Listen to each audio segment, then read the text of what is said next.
জয় গুরু। আজ আমি দাদা গুরুর সাথে ভাগবত পাঠ আলোচনা করব। গীতা বা ভাগবত আমরা দুটোই পাঠ করে থাকি, যেদিন যেমন হয় সেদিন সেটা পাঠ করি। আজকে ভাগবত পাঠটি আলোচনা করব। শ্রীমদ্ ভাগবত মাহাত্ম্য স্বয়ং ভগবান কর্তৃক ব্রহ্মার প্রতি কথিত, সেটি থেকে আমরা প্রথম শুরু করছি। আজকের থেকে ভাগবত। গীতা ভাগবত হচ্ছে আমাদের সনাতন ধর্মের মেরুদণ্ড, তাই গীতা ভাগবত প্রতিদিন পাঠ করা উচিত। আমাদের সময় মতো আমরা পাঠ করতে পারি না, তাই আমরা যদি মোবাইলটা চালিয়ে দিই তাহলে শোনাতেও কাজ হয়। শ্রবণং মঙ্গলম, যে শোনাতেও কাজ হয়, যে বক্তা সে বলে তারও মঙ্গল, যে শ্রবণ করে তারও মঙ্গল। আমরা এগুলো অনেক কষ্ট করে শিখেছি। গীতা ভাগবতটা অনেক দূরে গিয়ে পড়ে এক দিদিমণির কাছ থেকে অল্প অল্প করে শিখেছি। সংস্কৃত উচ্চারণগুলো অনেক কষ্ট করে করে ভেঙে ভেঙে তারপরে শিখেছি। তো পড়তে এখন ভালোই লাগে। সংস্কৃত উচ্চারণটা করে পড়লে পরে তার একটা আলাদা অনুভূতি হয়। তো যাই হোক, আমি দাদা গুরুর সাথে আমি আজকে পাঠ করছি। মহাত্মম স্বয়ং ভগবান কর্তৃক ব্রহ্মার প্রতি কথিত শ্রীমদ্ভাগবতং নাম পুরাণং লোকবিশ্রুতং শ্রীনদ্বয়যুক্তম সন্তোষকারণং নিত্যং ভগবতং যত্তু পুরাণং পঠতি নর প্রত্যক্ষরং ভবেৎ তস্য কপিলতনয়ং ফলম। এখানে শ্রীমদ্ ভাগবতের মাহাত্ম্য বলেছে, যে শ্রীমদ্ ভাগবত পড়লে এবং ঘরে থাকলে কি তার ফল হয়। লোকবিখ্যাত শ্রীমদ্ ভাগবত পুরাণ প্রতিদিন শ্রদ্ধালু চিত্তে শ্রবণ করা উচিত। এর দ্বারা আমার প্রভূত সন্তুষ্ট হয়। যে ব্যক্তি প্রতিদিন ভাগবত মহাপুরাণ পাঠ করে সে প্রতিটি অক্ষরের উচ্চারণের সাথে সাথে কপিলা গোদানের পুণ্য অর্জন করে। শ্লোকরদং শ্লোকবদ্ধং বনিত্যং ভগবতৌ দিববং পঠতি শৃণুয়াদৃষ্টু গো সহস্রফলং লভে যো পঠ্যত পঠতো নিত্যং শ্লোকং ভগবতং শ্রুতো অষ্টাদশ পুরাণানাং ফলমপ্নতি মানবঃ। যে মানুষ প্রতিদিন অর্ধেক বা 1/4 ভাগবত শ্লোক পাঠ বা শ্রবণ করে তার 1000 গোদানের ফল লাভ হয়। হে পুত্র, পবিত্র চিত্ত হয়ে যে প্রতিদিন ভাগবতের একটি শ্লোক পাঠ করে তার অষ্টাদশ পুরাণ পাঠের ফল প্রাপ্তি হয়। নিত্যং মম কথা যত্তত্তিষ্ঠতি বৈষ্ণবা কলিবজ্জনরত্তে বৈ যৌচয়ন্তি সদা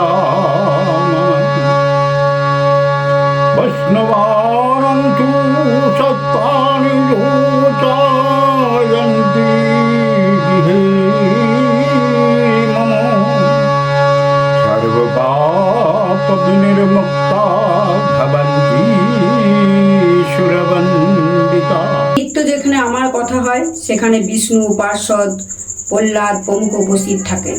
আমার এই ভাগবত শাস্ত্রের যে প্রতিদিন পূজা করে সে কলির প্রভাব থেকে মুক্ত থাকে, তার উপরে কলির কোনো অধিকার থাকে না। যে মানুষ নিজের ঘরে বৈষ্ণব শাস্ত্রের পূজা করে সে সর্বপাপ মুক্ত হয়ে দেবতাদের দ্বারা বন্দনীয় হয়। যোচয়ন্তি নিত্যং সত্যং ভগবতং খলু অস্ফুটয়ন্তি বলবন্তি দেশং পীত ভবানঃ যাবদ্দিনানি হে পুত্র সত্যং ভগবতং গৃহে तावत् पिबन्ति पितरो क्षीरं शर्फीश मधु। হে পুত্র, মানুষ যতদিন পর্যন্ত তার ঘরে ভাগবত শাস্ত্র রক্ষা করে, তার পিতৃপুরুষগণ ততদিন পর্যন্ত দুধ, ঘি, মধু ও স্বাদু পানীয় পান করেন। यच्छन्ति वैष्णवा भक्तसत्त्वं भगवतं ईशे कल्पकोटिसहस्राणि मम लोकवसन्ति ते। यो वचन्ति सदा ते सत्त्वं भगवतं नर अनीतस्तत्र विबुधा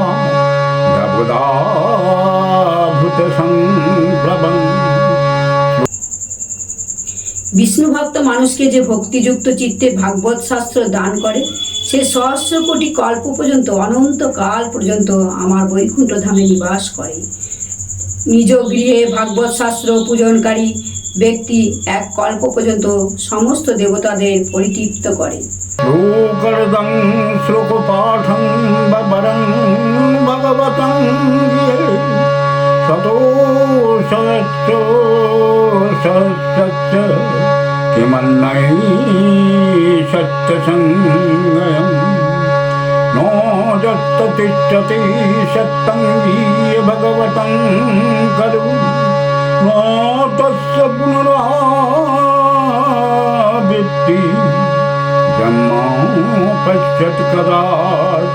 নিজ গৃহে ভাগবতের অর্ধ 1/4 শ্লোকও যদি থাকে, তবে তার কাছে অনন্য শত সহস্র গ্রন্থের সংগ্রহ তুচ্ছ। কলিযুগে যার গৃহে ভাগবত শাস্ত্র না থাকে, যম পাশ থেকে তার কখনো মুক্তি নেই। ভগবতং করু তিষ্ঠতি যস্য সাপদাদধিকো হিসা সর্বস্য নাপি লোকস্য কর্তব্যো সত্যসঙ্গ বৈষ্ণবস্তু সদা ভক্তা তুষ্টরতং মম পুস্তক। এই কলিযুগে যার গৃহে ভাগবত শাস্ত্র নেই, তাকে কি বৈষ্ণব বলা যায়? সে তো চণ্ডালেরও অধম। হে লোকেশ ব্রহ্মা বৎস, আমার নিত্য সন্তুষ্টির জন্য সর্বসেব বিনিময়ে মানুষের বৈষ্ণব শাস্ত্রে সংগ্রহ করা উচিত। যত্ত যত্ত ভবেৎ পুণ্যং সত্যং ভগবতং খলু তত্ত তত্তু সদৈবাহং ভবামীতি পদস্যূষা। তত্তু সর্বাণি তীর্থানি নদীনো দশরাংশি চ যজ্ঞো সপ্তপুরী নিত্যং পুণ্যসর্বশিলোচ্চয়া। এই কলিযুগে যেখানে পবিত্র ভাগবত শাস্ত্র রক্ষিত থাকে, দেবতাদের সাথে নিয়ে আমি সর্বদাই সেখানে উপস্থিত থাকি।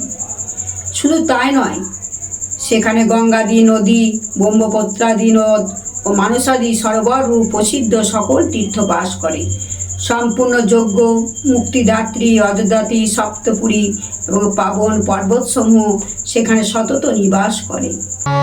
শ্রোতব্যং মম সত্যং যশধর্মং জয়ার্থিনা পাপক্ষয়র্থং লোকস্য মোক্ষর্থং ধর্মং বুদ্ধিনা।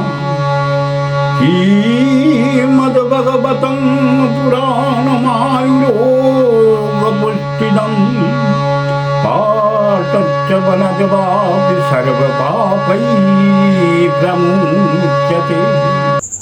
হে লোকেশ, যশ, ধর্ম, বিজয় প্রাপ্তির জন্য এবং পাপ ক্ষয়, মোক্ষ প্রাপ্তির জন্য ধার্মিক মানুষের সদাই আমার ভাগবত শাস্ত্র শ্রবণ করা উচিত। এই পাবন শ্রীমদ্ ভাগবত পুরাণ আয়ু, আরোগ্য ও পুষ্টিদাতা। এই শাস্ত্র পাঠ অথবা শ্রবণে মানুষ সকল রকম পাপ থেকে মুক্ত হয়ে যায়। শ্রীমদ্ভগবতং পরং সত্যং সত্যং হি লোকেশ তেষাং স্বামী সদা মম। गच्छन्ति सदा मत्तशक्तुं भगवतं सुत एकदर्शं विशेषेण नास्ति पापरतो तत्।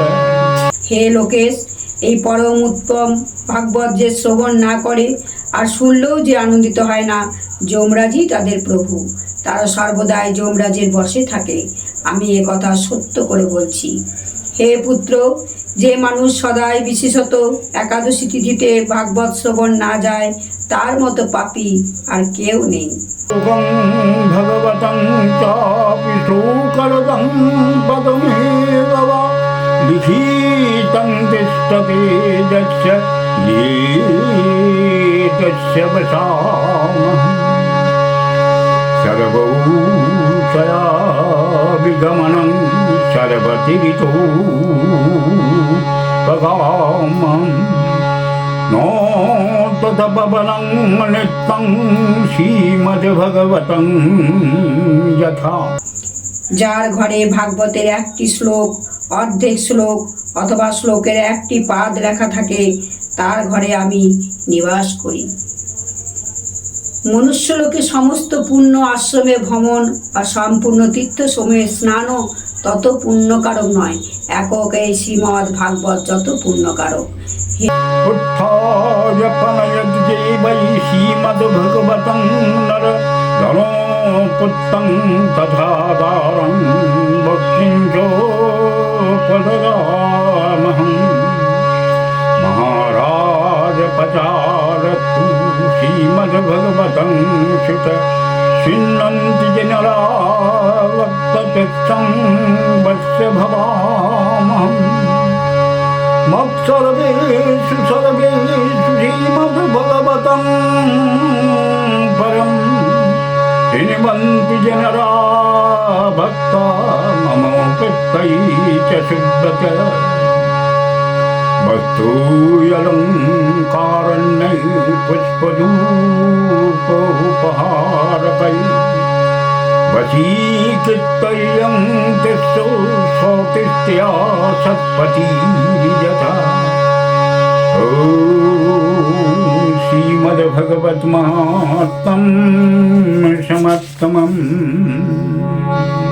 হে চতুর্মুখ, যেখানে সেখানে ভাগবত কথা পাঠ হয়, বৎসপ্রিয়া গাভীর মতো আমি সেখানে সেখানে গমন করি।